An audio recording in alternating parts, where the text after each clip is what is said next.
Section 21, referring to inquiries in aid of legislation. Both, the right of persons appearing in or affected by such inquiries shall be respected. Constitutional right na igagalang kita bilang akusado.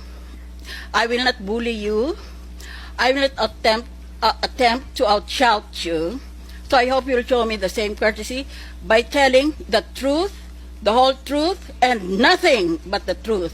I remind you, Mrs. Witness, pwede ka magtanggi sa pagsagot ng maski anong tanong na makababaon sa iyo o makasangkot sa iyo sa isang krimen.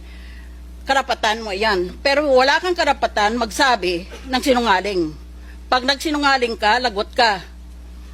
Kaya kaiba yung ayaw kong magsagot dahil baka lalo akong mabaon dyan sa krimen na yan. At iba rin yung magsinungaling ka sa harap ng isang senador. Nagusumpa ka eh. The Supreme Court has ruled, quote, the right of the accused against self-incrimination is extended to respondent in administrative investigation. This is an administrative... What is so funny over there? I've just finished talking about respect for me as for my other senators. This is an institutional hearing. I'm sorry. You should be. The right of the accused against self-incrimination is extended to respondent in administrative investigations that partake of the nature of or are analogous to criminal proceedings. This is the latest case, Standard Chartered Bank versus Senate Committee on Banks, 2007. Kaya, walang duda na may right ka against self-incrimination maski hindi ito criminal case. This right may be invoked by resource persons only when the incriminating question is being asked. The consolation is that when this right is abused, such issue may be presented before the court.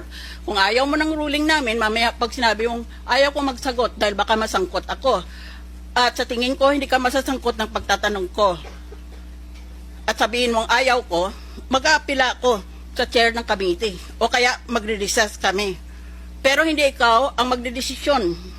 Kung masasangkot ka, hindi kami. At kung hindi ka kontento sa ginagawa namin, pwede kang pumunta sa Korte de Justisya. The question whether testimony is privileged is determined by the court. Nang wala ko dito, sari-saring insultong inabot ko.